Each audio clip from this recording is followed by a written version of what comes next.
Hello friends, তো আজকে আমি চলে গেছিলাম আমাদের পাড়া একটি ভাইয়ের অন্নপ্রাশনে খেতে। তো ফার্স্টেই দেখতে পাচ্ছ থালা দিয়ে দিয়েছে এবং তার সঙ্গে প্রসাদও দিয়ে দিয়েছে, জলের বোতল আর টিস্যু দিয়ে দিয়েছে। আগেই আমি দেখাতে ভুলে গেছি। তারপরেই চলে এসেছে লেবু, তারপরে ফ্রায়েড রাইস এবং একে একে সব কিছু আসতে থাকে। এটা হলো পনির আর পনির দিয়ে চানা মশলা। তারপরে চলে এসেছে বেগুনিটা দেখো ফ্রেন্ডস কত বড়। আমার এমনিতেই বেগুনি খেতে বেশি ভালো লাগে, তাই মনে হয় বেছে বেছে আমাকেই বড়টা দিয়েছে। তো আমার ফ্রায়েড রাইস শেষ। তারপরে চলে এসেছে আলু ভাজা। এবার আলু ভাজা দিয়ে ভাত দিয়ে তারপরেই চলে এসেছে শাকের তরকারি। আমি ভাবলাম ডাল আসেনি কেন, ডালটা একটু দেরি করেই এসেছে। তো যাই হোক, ডাল দিয়ে আগে খাই। এবার একটু লেবুর রস দিয়ে ভাতটিকে ভালো করে মেখে একটু বেগুনি দিয়ে, ডাল আর বেগুনি দিয়ে খেতে কার না ভালো লাগে। ডাল বেগুনি তার সঙ্গে আলু ভাজা। শাকের তরকারিটা আমি অতটাও পছন্দ করি না। আমার পাড়ার বোনরা বসেছে, তাদেরকে দিয়ে দিয়েছি।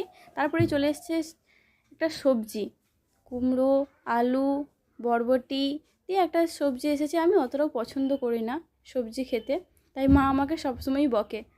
যাই হোক, মা ওখানে ছিল না, মা একটু দেরি করেই গেছিলো। আমাদের কলেজে অনুষ্ঠান থাকায় তাই আমরা তাড়াতাড়ি চলে গেছিলাম। তারপরেই চলে এসছে এঁচোড়।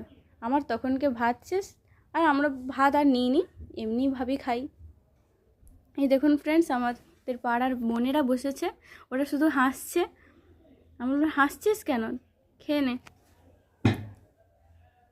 তারপরেই চলে এসছে পাঁপড়। তার আগে চাটনি এসেছিলো, আমি নিইনি।